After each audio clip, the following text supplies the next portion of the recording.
And then what happened? You know, he just says something, and she does her 2 pages, on Broadway. And he goes, your breath is horrible.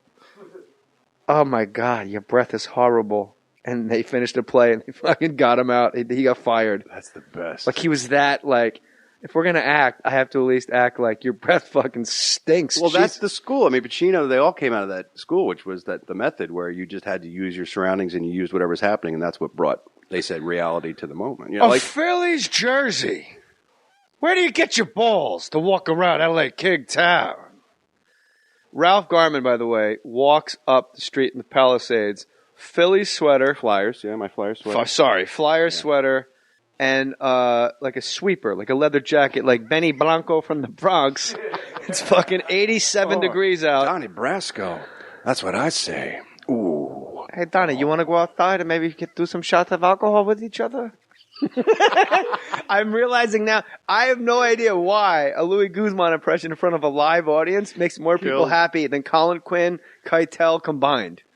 Like, I'll do Keitel from, like, Reservoir Dogs. I'll do the entire scene. Who's going to be okay? Say the goddamn words. And the audience is just like, I guess. But if I just go, personally, I thought that they were secretaries. The place goes batshit. Which I guess that's anyone listening that's in a position of power to hire people. Hire Louis Guzman. Yeah, everyone wants to see more of him. So you said hanging your hat on something. Jason Lee is an impression that I personally have no idea how. What do you imitate? I don't know. But when you hear it done and you're like, fucking, that's uncanny. It sounds exactly like him. That's when I'm inspired. You know? But when you hear it done, because I go through this every election cycle, like somebody's going to do an impression of Mitt Romney. Right. And you and I, maybe you know, but right now watching Mitt Romney, I don't know how you could possibly do a Mitt Romney impression. But I think that every election cycle, George Bush, Howard Dean, thank God thank God he laid down on us. With like a Barack Obama, you're like, how do you do an impression of Barack Obama? It took years for anybody to get to Obama down, though. Did you notice it took a long time? It wasn't like Clinton where somebody could just jump in immediately and start knocking it. But even Clinton, like it becomes the impression of the impression. Yeah. The first time out of the gate, no one's doing like that spot on thing. Like when Dana Carvey does George Bush never fucking went, Nagande. Yeah. Wouldn't be prudent, good guy. Like he just becomes a fucking nonsense talker. But that's the impression. So I'm trying to steer my walk. When I heard Kevin Pollak's walking, I realized I had taken the car and I just went into the fucking guardrail of the impression. Yeah, you gotta do it for me. Do you guys think there's a difference between impressions and like voice matching? Like you know what I'm saying? Like that, like certain people. The best guys do it both, I think. The guys who are spot on and also have material to back it up. That's when I'm really impressed. I don't do impressions as much as I do what I call like vocal caricatures, which is, you know, you go to the Six Flags and they do that sketch you with a giant head riding the skateboard, you know? It's like, what do you like to do? Okay, we're going to put you on a unicycle, and they got a giant head that kind of looks like you. People could pick it out. There's always an ice cream cone in the background for no reason. Exactly.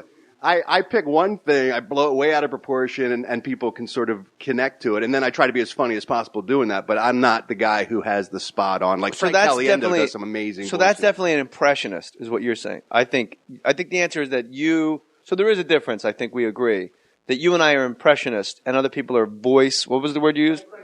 Like voice matching. Like I have a lot of friends who do voice acting stuff, and like there's this buddy I know named Yuri Lowenstein. Oh, yeah. Like white Jewish guy had to voice match the Kato in Green Hornet for some ADR stuff. It's and racist, he can fucking do like you close your eyes and that Jay whatever his name is in the room, and it's not a caricature. It's not because it's nothing you could identify. It's the exact same fucking voice. Like you're talking about this Jason Lee guy. I can only imagine. Because there's nothing identifiable enough about him to do a caricature of. It's got to be that's also, exactly Jason Lee. That goes back to the point I was going to make, is once someone does it, they point out to you what is identifiable, and then we all pile in. Yeah, right. Did that guy that did Jason Lee leave anything on the board for you to pick at? No. So what? Okay. It sounded as if Jason Lee was reading the jokes. Yeah. That's the thing. When we did Mafia, Lloyd Bridges died like immediately afterwards, and a lot of his dialogue was just, it's just garble. And then when I went into Loop, I think it was Carlos Elizraki. I may be wrong. Oh, he's great. Yeah. He was doing Lloyd Bridges' dialogue for his ADR, for his looping. So it'd be like 2 pages of Lloyd Bridges going, "You'll have to excuse my son. He's what's the word? Batshit." You know, but that wasn't like an impression. He was like Matt Cohen said, he was exactly matching the lines. But like Caliendo is a guy who does spot on voice matching, but also does bits with it. You know, like his John Madden is remarkable to me because it's identical. It's spot on, but he also is able to bring some funny with it too. He did something, talk about, and I know you knew what I was talking about, like guys will leave something on the board where you go, oh, okay. Oh, yeah, I'm inspired by other guys all the time. And then you go, oh, it's that thing. That's what I can use for my impression. But Caliendo leaves shit on the board that there's nothing I can do with. He's the only guy that does De Niro that does. People never talk about the fact that De Niro has like a weird lisp. De Niro has a very subtle something when he talks, not anything demonstrative or like nothing I could even explain. When you watch, he's got a weird thing with his S's. And Caliendo like did that in one of his sketches, and I went, I never even I had forgotten he had it, De Niro. But Caliendo's thing that makes me infuriating with his whole show, and I used to say, he opened for me once at the Paris Theater. That's how long ago this was, because now he's headlining Vegas. Right. It's good. I'm at the Ontario Mills Improv, April 26th to get tickets. Come on Thursday. I get 100% of the door. You could really help me out there. I do a lot of... He did all of his impressions, but he does them all so quickly in a row that the audience, it's almost like just spraying people like with an Uzi. Yeah. And I said, these are brilliant impressions. Like when he does the cast of Seinfeld. Yeah. Oh, I don't know what I'm doing. Oh, and then he does like everybody. You know, he does everyone from Seinfeld. And I said, I remember the first show, I said, it was Friday. I said, man, you got to slow it down. They're so brilliant. He goes, hey, I know. And then Saturday he did it again. He blew right through them all. And I go, he's doing Robin Williams. Like Robin Williams gets mushed in with everybody. And it just becomes this just melange that gets shoved at the audience instead of people settling in. Basically, I wanted to hear it more. I wasn't being a dick at all. I was like, selfish. If you slow this shit down, A, you'll have an hour and a half of material, and B, we could all really just settle in. Like, there's no angst. You got the gig. Right. And then Sunday, he comes off stage. I go, why don't, and he goes, because I don't fucking, this is how I fucking want to do it, okay? And that was it. So no, it was Thursday, Friday, Saturday, and then for Sunday I left him alone because he just exploded on me. Because that's how I fucking want to do it, okay? I did Jerry Lewis for years. Now you do young Jerry, I do old Jerry, right? I don't know. I do telethon Jerry. Basically, that's the Jerry that I do. But you do the hey, hi. Oh yeah, I do. I do the kid. I do. See, I can't do that at all. But I did Lewis for years and was okay. And then I saw an interview with Martin Short once, who is, I think his Jerry Lewis is fucking unbelievable. Yeah. But he said the key to it is you have to pretend like you're sucking on a lozenge. He said, put a lozenge on your tongue. And that's how I tuned into Jerry Lewis. So I said, I'm going to try that. And it made a huge difference for me. I said that once on stage, that Jerry Lewis, it's like having a lozenge in your mouth. Really? You said that? And on Twitter, some like the comedy police that get loose from another podcast. Mm-hmm. They're like, you stole Martin Short's Jerry Lewis impression. And then that's when I used to bite on the trolls. And I go, how do you steal an impression? And he goes, and the guy wrote back, lozenge in the mouth? And I go, Jerry Lewis talks like he has a lozenge in his mouth. And they go, yeah, that's Martin Short's. And I'm like, it's a fucking impression. Like, what do you... And then I realized, what am I doing? Yeah, and then the account closed. Like they open up an account just to tell you you're fuck you, and then they're out. Yeah, yeah, it's brave. Jerry is probably he's going to be dead soon, so I'll tread lightly. What a fucking delusional cunt that he really thinks he discovered Dean Martin. Like he's completely rewritten every aspect of the Rat Pack. Yes, they needed a singer, and I said, "How about my pal Dean Martin?" An hour later, there's a liner on the block. Like timeout. How is there a liner on the block? An hour later. Like, I think it was to be more, for those of you listening, that vibrating you hear is the Kingfish. Tom Segura calling up. Probably wanting back in. Take your time, Segura. We got Ralph Garman in the house. We're going to break it down, Ralph. Oh, yeah. Oh, sure. Phillies are up 1-0. Oh, we got to talk to Ralph. Ooh-ah. Ralph is a good man, Segura. What are you? Nobody even knows what religion you are. Italian? I don't think so. You think you're different because you cut a fucking nails? Jerry Lewis says in interviews, he goes, first show with me and Dean, it's 45 people. And I'm fudging the numbers because I don't remember what it was. It's 45 people. In between shows, we wrote bits down on a cocktail napkin. Second show, there was a line down the boardwalk. And it's like, how the fuck is there a line down the block and down the boardwalk between shows? Word spreads, man. Word spreads of what? That those 40 people told 8 people each. Like, he's so out of his mind. Like, we wrote down, and that's when I came up with the Chinese waiter. And that's what really I was saved working in Vegas with Dean. Yes. And he was singing at the time. I was doing a pantomime bit where I'd play records and I'd make faces. And so, Dean, I said, let's do something together because there's other actors falling out. And that's how it happened. We got together.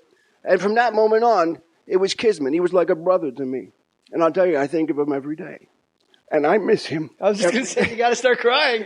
Wow, Rob, you're good. That's when he starts choking up. And you're absolutely right. The thing, Jerry Lewis, what people don't realize, this is what a hack he was. He used to actually play records and fucking lip sync And mug to it. and mug. Like, there'd be like me going on stage and playing like Rich Voss, I'm killing here, and just go up stage and lip sync to Rich Voss's CD, and then get applause at the end of it. That was his act. Yeah.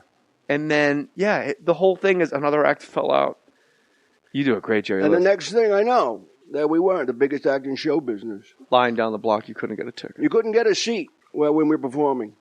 I And then, heard- of course, when we did New York, we did the Paramount Theater. And Dee and I were hanging our heads out of the fifth floor dressing room.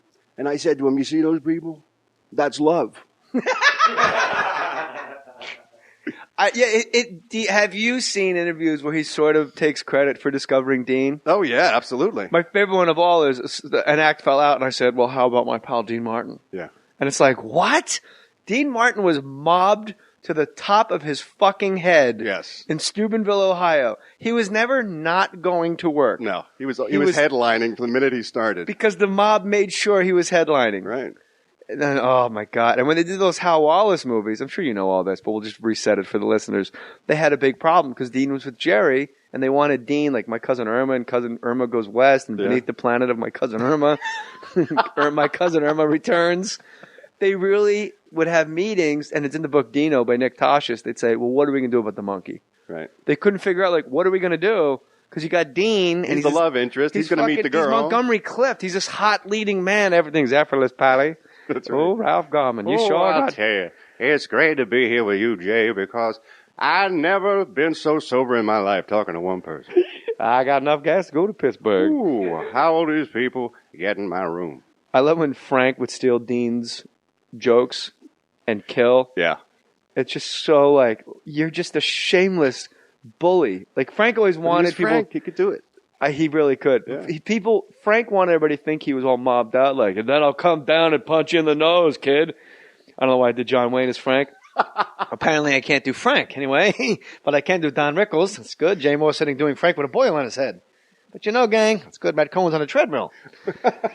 And then Dean would do all that shit, like, how'd all these people get in my room? And then Frank live at the Sands 4 years later, how'd all these people get in my room? Yeah. And not like, that's from my pal Dean Martin.